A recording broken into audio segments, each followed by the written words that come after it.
Episode 14 కాలగర్భంలోకి తుది పోరాటం. బాబా ఇచ్చిన వస్తువులను ప్రాణపదంగా పట్టుకుని శేఖర్ ఆ పాడుబడ్డ బంగ్లాలోకి అడుగుపెట్టాడు. హృదయం వేగంగా కొట్టుకుంటుంది. నేరుగా ఆ పాత గోడ గడియారం దగ్గరికి వెళ్ళాడు. గతంలో జరిగినట్టే గడియారం 10 గంటలు కొట్టడం మొదలుపెట్టింది. శేఖర్ తన చేతిలో ఉన్న పుస్తకాన్ని, నీళ్ల సీసాను గుండెలకు హత్తుకుని వణుకుతున్న చేత్తో ఆ గడియారాన్ని ముట్టుకున్నాడు. ఒక్కసారిగా 1000 వోల్టుల విద్యుత్ శరీరం గుండా ప్రవహించినట్టు శేఖర్ గాలిలోకి ఎగిరి కింద పడ్డాడు. కళ్ళు బయర్లు కమ్మాయి. చెవుల్లో వింత శబ్దాలు. సెకండ్ల వ్యవధిలో లోకం మారిపోయింది. శేఖర్ కళ్ళు తెరిచాడు. దుమ్ము పట్టిన గోడలు ఇప్పుడు శుభ్రంగా ఉన్నాయి. పగిలిన కిటికీలు నిండుగా ఉన్నాయి. తను మళ్ళీ 60 ఏళ్ల నాటి గతంలోకి వచ్చేశాడు. చేతిలో బాబా ఇచ్చిన వస్తువులు భద్రంగా ఉన్నాయని చూసుకుని ఊపిరి పీల్చుకున్నాడు.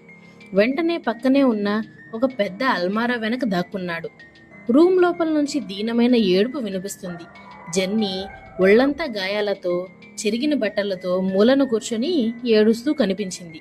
ఆమె కళ్ళల్లో జీవం లేదు, కేవలం భయం మాత్రమే కనిపిస్తుంది. సరిగ్గా అప్పుడే కిరణ్ మద్యం మొత్తులో ఊగుతూ గదిలోకి ప్రవేశించాడు. ఏయ్, ఇంకా ఏడుస్తూనే ఉన్నావా? నిన్నెంత కొట్టినా నీ పొగరు తగ్గదు కదా అంటూ జెన్నీని బలవంతంగా తన వైపు లాక్కున్నాడు. జెన్నీ తన సర్వశక్తులు ఒడ్డి, వద్దు, నన్ను వదిలేయండి ప్లీజ్ అంటూ అతన్ని గట్టిగా వెనక్కి తోసేసింది.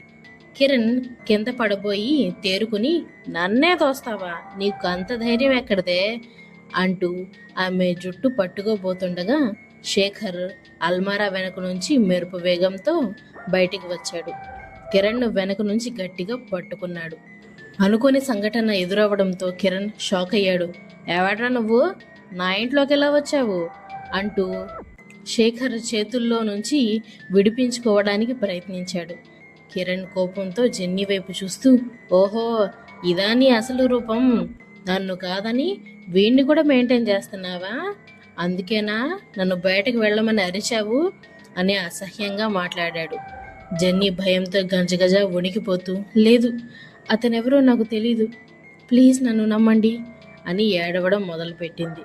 శేఖర్ కిరణ్ను ఇంకా గట్టిగా బంధించి జెన్నీ వైపు చూస్తూ, నేనెవరో మీకు తెలియకపోవచ్చు జెన్నీ, కానీ నాకు మీరు బాగా తెలుసు. ఈ రాక్షసుడి బారి నుంచి మిమ్మల్ని కాపాడడానికే నేను ఇక్కడికి వచ్చాను అని అన్నాడు.